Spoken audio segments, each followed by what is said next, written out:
I'm Allison. Thank you for joining me for Where I'm From 234 with Malaika. What have you been reading? I read Sarah Gormley's book, memoir, The Order of Things, a memoir about chasing joy. There's a really beautiful piece of art on the actual cover. This is the Kindle cover, which you can't see the art. I thought it was a really beautiful memoir about feeling this thing deep in you, in her case, this self-loathing that she can't shake, that she carries with her whole life, no matter what accomplishments she has, no matter the friendships, and her journey to shake that self-loathing, and what a worthy journey it is. And it's something I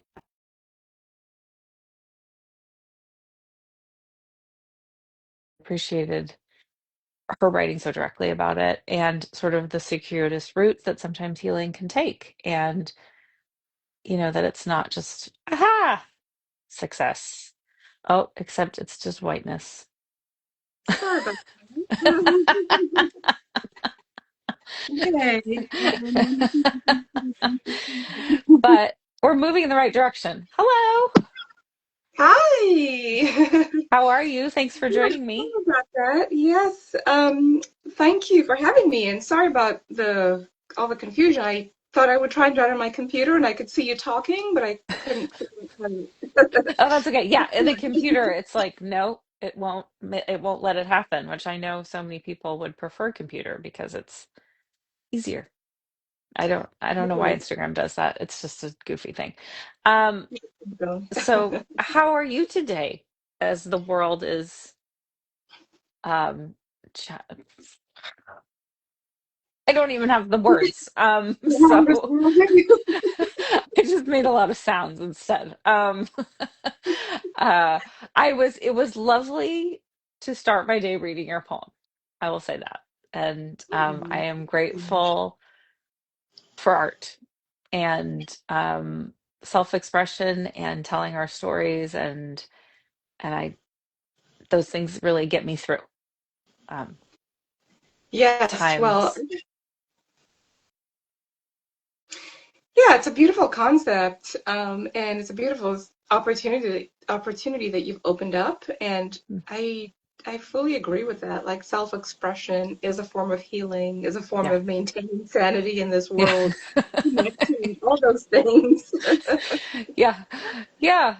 And I feel like maybe if some of these monsters turned inward a little, we'd be in a better place. But they don't. They just go out with all of their things and all of their just villainy. So I just like have no better word for it. They're just villains, you know? Yeah, It's um so yeah, I think sometimes people I know that sometimes people get reduced to like, oh, you're a navel gazer. Oh, you just think on yourself too much. And I'm like, think on yourself a bit more. yes, and save the rest of us a lot. I think, right? Right. Spend a little more time navel gazing and less time waging terror. So, like, I just, as if I just am forever like the insults that are lobbed at people who do just like so little harm, that they are sensitive or thoughtful. Like, how are these insults? Yeah, yeah. I don't know. It beats me. Right? It's like these Right? small acts are what really hold the world together. Right. Right. So, So, anyway, that's my that's my morning. Shake it off. So would you like to say anything before you share your poem? I guess just to reiterate that I love the concept. Actually, a dear friend and colleague of mine also does. She calls it imitation poetry. So Mm. I've gone through in my firm. We have some workshops based on Oh, imitation nice. poetry, and which she leads. And ever since she did it with me, I'm like, oh my goodness, this is so powerful to what we were just Hmm. saying. Hmm. And so I actually think it should be much more done than it is because poetry is such a powerful medium.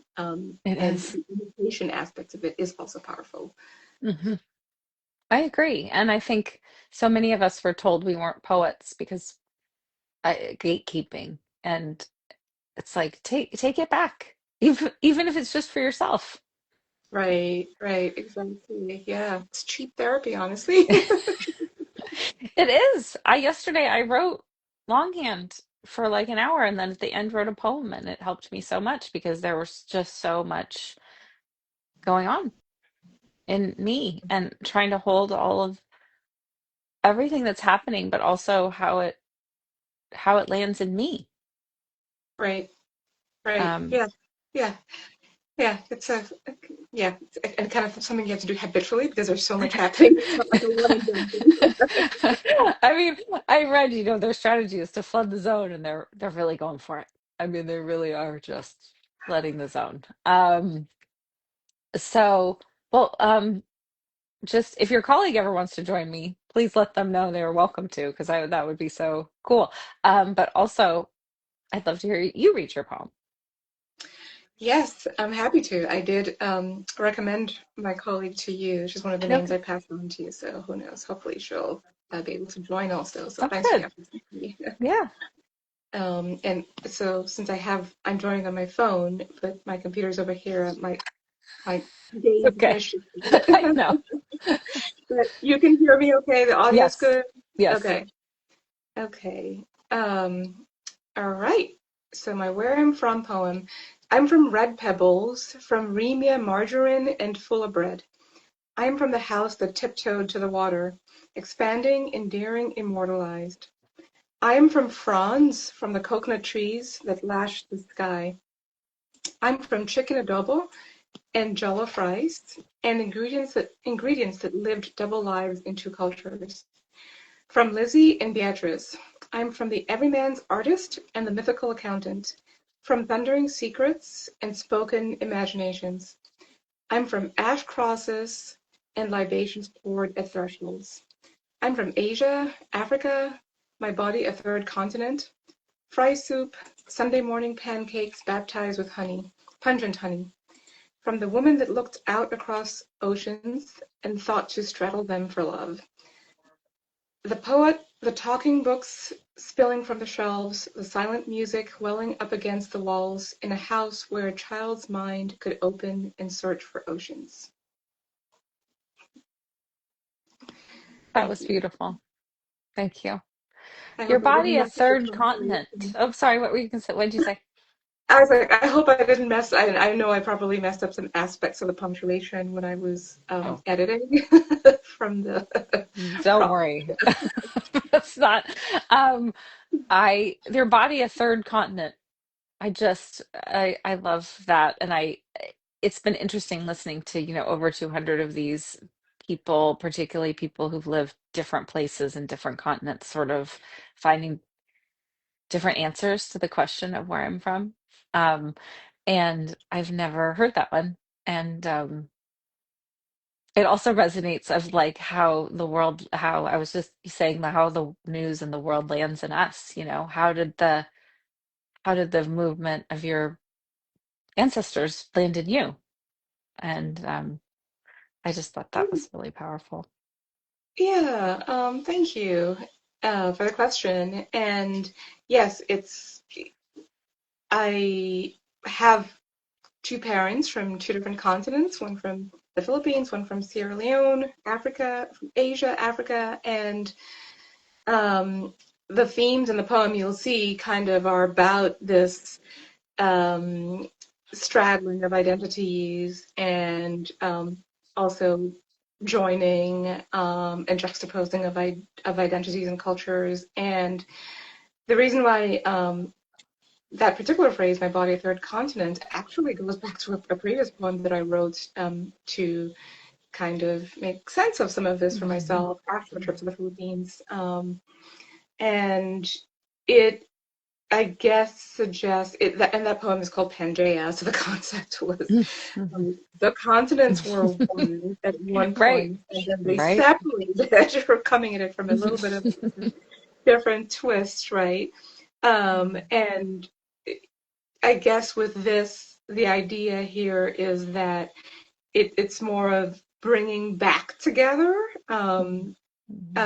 into one being. And it goes to, I think anybody that's like a third culture kid or is multiracial can identify with the straddling, but also maybe some of them can think that as opposed to it seeming like you're two halves, which might seem not complementary. It's like, well, you're not this and you're not that. This phrasing is meant to express that, well, if you are a blend of identities, whatever those identities are, you actually are whole. You don't have to feel like fractions put together, right? And so that wholeness is going to be different than the constituent parts, I guess, is something I hadn't thought about, but I guess that's what Mhm. that's saying, are a Mhm. unique and different identity. So that's the third concept. Mhm. Yeah, I love that because so often friends I've have or writing I've read, talking about mixed identities, it's not enough that you don't like you're not enough of this or like you were saying and to just re-envision. I also just like anything that's talking about bringing everything together into a whole because I feel like that's where so much of our conflict comes from is these like ideas that there's a right way to be, that there's just one and you don't have it or I don't have it, but someone does. And just this sort of this tendency to just other. Um, Exactly. Yeah, um, so I love that. And I love straddling oceans for love. thank you. Thank you. Yes. Um, that was my mom mostly that I had to do that that strategy. But that is that's my family history. That was what made me possible, right? So yeah. Right, right. And you picked two very iconic foods from um, Philippine and African culture. Like, so those, I didn't know that your heritage. I knew the African piece because that came up in the conversation that we were both in, but I don't think I knew. So I was like, oh, why chicken adobo? So then when you said that, it's like, oh, okay. And I love thinking about chicken and all the different things chicken does, you know? Very versatile. Yes, as a dish. Yes, chicken. What it does, it shows up everywhere. I mean, it's so many places. In these iconic ways, you know. Everybody's like, I gotta make this taste good. Yeah, frankly, cooking doesn't make it too hard, right? But yeah, it's amazing how, and that line that talks about ingredients that live double lives in Mhm. two cultures. Mm. That's kind of one of the fun things about my heritage that I can sort of see, and they're both like tropical. They're both tropical countries. So a lot of the Mhm. ingredients, even though they're from completely different parts of the world, but Mm. the ingredients or the cuisines, many of them are the same. Or, you have Mhm. coconut trees in West Africa, you have coconut trees in Mhm. Southeast Asia, right? Mhm. So seeing what the different cultures do with the same ingredients with a coconut, right, is Mhm. fascinating. So I feel like in a way, it's kind of like chicken, right? Chicken, every culture that learns chicken has some version. They have different dishes that they do with it, right? From Mhm. KFC here to Exactly. I was like, oh man. I mean, because there's, fried chicken in lots of different cultures. yeah, Like exactly. trying to be like, oh, this is, I mean, because chicken needs help, I think, Yeah, is what we can all agree on. right. And the way in which we provide that help. So I yeah, anyway, I really enjoyed it. And what was it like for you writing it? Have you ever done this poem with your friend who does imitation poetry or no? No. It was it. I enjoyed doing it. I had recently been in the Philippines with my family back in November, just 4 months Oh, wow. ago. Hmm. So it really was, as with every time I go there, which is not very often, it's so far away, Yeah. but it really was um, cathartic, and it also was another opportunity to process aspects of my background, my family history, Hmm. family dysfunctions and joys and sadnesses. Um, and so this kind of, um, and even from a previous trip, that's where some of the poems like Pangea, the one I was telling you about, have come out of it. So this kind of fell into that ongoing process that I think we all go through in some way of making sense of what's the story of our life, and you can't really understand the story of your life without looking at the story of your parents' lives and your childhood. And so I think, as to the start of our conversation, it really is important work to kind of face up to and reflect on things that you've taken for granted because they've been your lived experience, but the lens that you have changes. So there are things that because you've lived them as a child, you know them, but you have to re-examine them as an adult for one thing, and you will see them in a different way. That's one lens, right? An adult lens. And then like Hmm. an early adult lens versus a middle-aged adult lens is different. And then there's like a parent lens, like things that you experience as a child from your parents you see differently as a parent. So it's almost like if you had a box of photos in a shoebox somewhere in your attic, and every 10 years you took them out and you looked at them, you'd see different things. And so I feel like writing this poem is kind of part of that work of reflecting, thinking back, and examining your life story. Yeah. Hmm. Yes, I think it can be so powerful in that way because of the way the prompt works and asking different questions and sort of eliciting things that maybe I wouldn't necessarily think about, especially as I've done the poem, as I've written the poem repeatedly. It's like, oh, I'm reaching into different corners of my memory.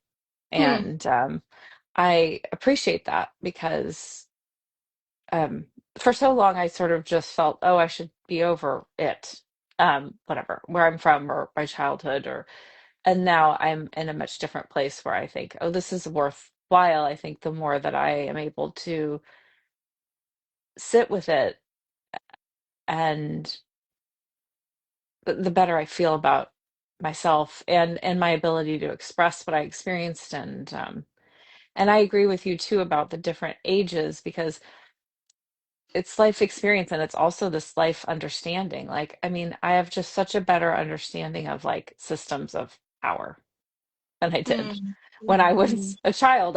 The system of power was my family. But I mhm, didn't see how that interacted with these much larger systems. mhm, And finding that just that we often share so much, and it's just difficult to articulate. It's something I just was thinking of when you were speaking about how, like, just understanding, say, starting to understand patriarchy or white supremacy, it really like it affects the way I look back. Yeah. Yeah, it gives you understanding. Like in the work that I do, we talk quite a bit about systems change and systems Mm, lenses, mm, and having these paradigms to work with, and being able to see what a system is and how it operates in a way that there's this analogy of like a fish in the water doesn't right, perceive water, doesn't even really think about water, right? It's right. just surrounded by it. But once you see what you are part of, it's such a powerful lens to be able to examine experiences and actions to understand them in the way that would otherwise be impossible, just through lived experience alone, right? Hmm. So I get that. Like we all hopefully get like different lenses to understand things and make sense of things that otherwise, the some layer of meaning would completely pass us by. Yeah. And things that were, felt like objective truth, how those change with new understanding. Right, exactly. Yeah, So, which to me is like such a gift. And I think it keeps me engaged with the world and keeps me growing. And ultimately, I feel less fearful about my life and aging and all of these things because there's something new to learn and to process and to consider. Um, that's wonderful. well, That's I mean, I'm not saying that like it just feels like I think for when I was younger, I thought there was like a finish line where you're like, okay, I did it, I'm perfect, everything's great. And then you're just because I think I needed that to keep going. Like, okay, I'm gonna do this, and then over time it evolves. It's evolved for me into no finish line. I mean, there's the ultimate Mhm. finish line, but other than that, there's there isn't one. Great. So the goal is to be present in the process and open to learning and changing. Is that Yeah, what you're saying? So I that's, think, yeah, yeah. okay. It's the race, not the destiny. The journey, not the destination, right? Yeah, yeah, and I think, yeah, just to not kind of calcify. Yeah, yeah. Oh, yeah. It's so true because when you think about your parents or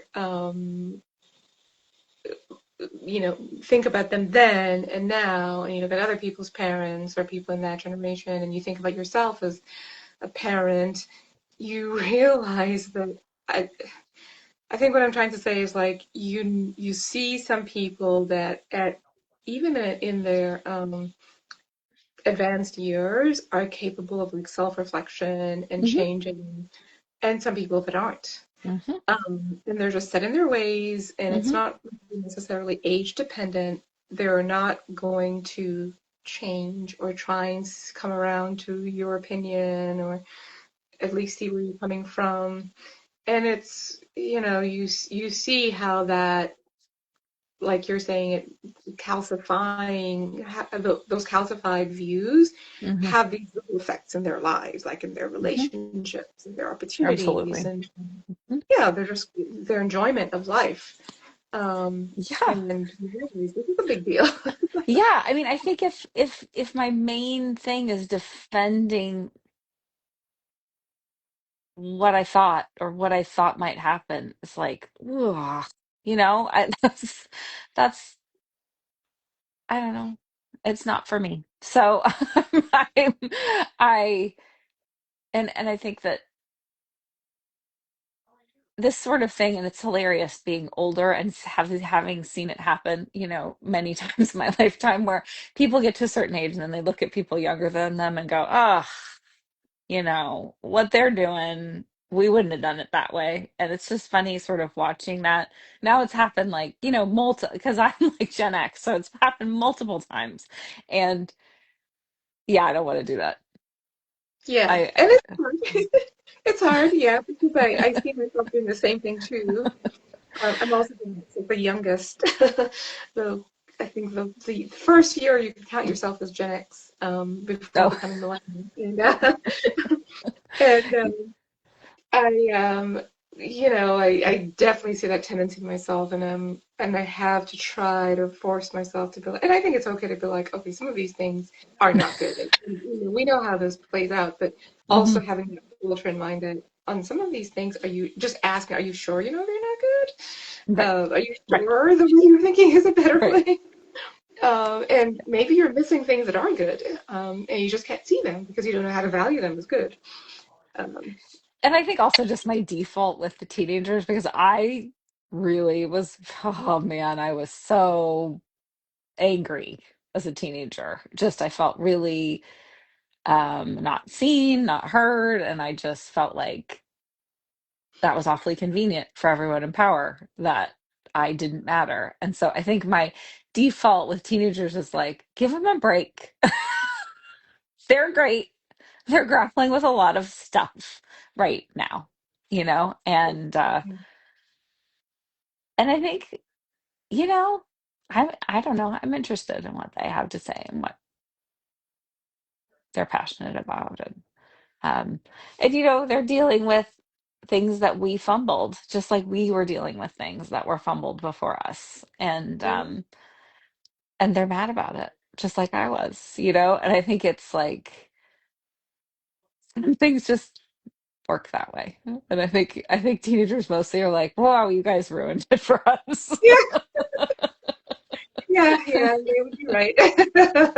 And I just remember feeling exactly the same way. So it's just anyway. Um But any other things that you would like to share or think, or I mean, anything about the poem or anything at all? And your book. Do you have your book that you can hold up? And that's how I know, Malika, Uh, is that we were in a author uh thing it that was like, Tanya yes, like a organized. book reading. Yes, exactly. Yes. I should Yes. have. Let me grab my book. And Alan also joined me with his poem, so that was so that it was fun because I met you, I met Alan, and you both, yes. Yay. So I just yeah. always want to celebrate. It is a hard thing to write a book, and it's a hard thing to get a book published. So, congrats on both. Thank you, thank you. Yes, and to you. I can't remember when your book was Thank you. published. Yeah, it's But just yeah, yeah. No, it's oh gosh, it's I don't know what analogy to use, like a Herculean task, maybe. It's like every single day the rock has rolled down again, and you just feel like, Sisyphean. Hmm. oh, sorry, Sisyphean task is what That's I'm okay. thinking. I mean, Herculean also works, but you just said the rock thing, so that's Exactly. It's both. Let's go with both as Herculean and yeah, Sisyphean. yeah. It's all those tasks that, and I think it takes a certain, I mean, there are people who are just get lucky, right? And people are interested and that. But I think for most people, you have to believe in yourself to a degree that maybe the largest degree you've ever believed in yourself. And you keep doing it. Yeah, yeah. I mean, 100% to that. And I think, if nothing else, when you have published a book, which just by that there was like, 1,000 steps prior to it, which were the Yeah. mastery of learning how to do it, mastery, Yeah. the psychological endurance, and all that. Um, when you have done that, regardless of what happens, I think with the publication and onward stage, I feel like the prize is that you have changed, you have learned things about yourself and your Hmm. abilities, um and your endurance that you wouldn't otherwise. You've plumbed these depths within yourself that you didn't know were there. I guess Hmm. that's in a way the prize, because as we know, writing doesn't have a lot of like objective pieces. I know. It's like you kind of want to tell people, definitely do this for yourself because that's the only person whose reaction you can control. So, you don't know what will happen when it Exactly. goes out there in the world. But yeah, I mean, I the my friend and the woman I co-edited the sibling loss anthology with, Lynn Shattuck, she was just on a podcast the other day talking about how it's the writing matters for us. Like ultimately, even if no one else reads them, like I think the act of telling a story that is meaningful to us, whether it's ours or one we've imagined, um it's very powerful. It is absolutely. Of course we write because we want it to be powerful for others Yeah. too. But knowing that's always extra and it's not guaranteed. Yeah.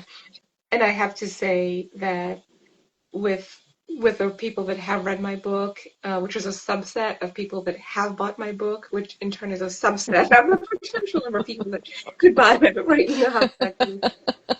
But I kind of think in terms of like what each of those experiences has been. And on the one hand, it's like super depressing. It's like years and years of work to be really experienced by, relatively small number of people, right?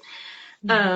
But on the other hand, it's super amazing because when I do get to talk to readers, some of them were even like my college professors from 30 years ago, right? One of them, Mhm. I was told a story by I was reached out to by the daughter-in-law of a college professor that had recently passed, and his Oh, daughter wanted me to know that he had my book with him in the hospital. It was with him in his last days, and he was telling her how proud he was, and that actually a character is telling her that one of the characters had the same name as her, and she was like, well, have you told her this? You should reach out and tell her. And he's like, oh, I'm going to like write to her and tell her this. And he never got a chance. So that story, was mm, unforgettable yeah. and so poignant. And it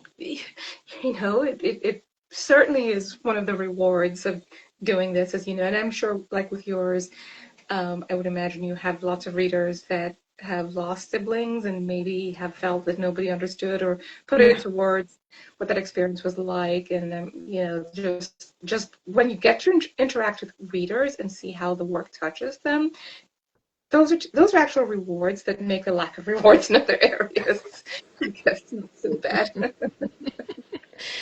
Yeah. No,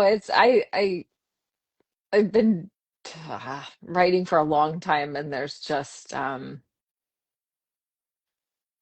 you keep doing it for the love of the work, and and that word saved me and let me know I wasn't alone. So, And that itself is the biggest reward of all, right? right. It's a give So, back, I think. It's also just like part of the whole. I'm like buying into a system where these things matter. yeah. And I'm putting my energy and time into something that I believe matters. Absolutely, absolutely. I shared your book, your website, I think, after we met with a friend of mine that had lost a sibling.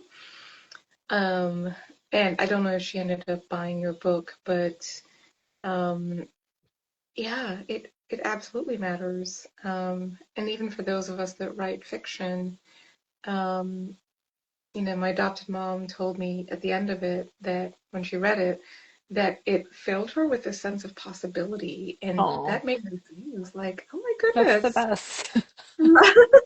Yes, Oh, that's funny. Yeah. it is Yeah. the best. Yeah. And we And desperately need that feeling, right? yeah, Yeah. yeah, yeah, Because we have to absolutely. hold the grief, but also the joy and the hope. Like these, I saw a quote just last week, like these things, we hold them and we stretch ourselves wide with them. That is how I feel. That's life. We got them both. So, Right, right, um, exactly. well, thank you for your time and your poem, and it was lovely to see you again. And I hope that you enjoyed this as much as I did, because I loved it. So, Oh, I'm so glad to hear that. I did too. I really appreciate the opportunity. It's a real treat to get to be given the space to think and talk and write about your past. And writing is no chore for for those of us writers. It's like give me more opportunities, right? yeah. Usually. Yeah, that's the goal. It's just, yeah, make some space. Right. Yeah, Exactly, yeah. exactly. Well, thank you for doing what you do. It's a Cool. beautiful thing. And yeah, I'll keep an eye out too if any of the people I recommended do Yes, it because I'm quite curious to see what they yes, please do. And thank you to Tanya Todd for introducing us. Appreciate you, Yeah. Tanya. Thank you, And Tanya. okay, have a lovely day. Thank you, Allison. You as Okay. well. Bye. Take care. Bye.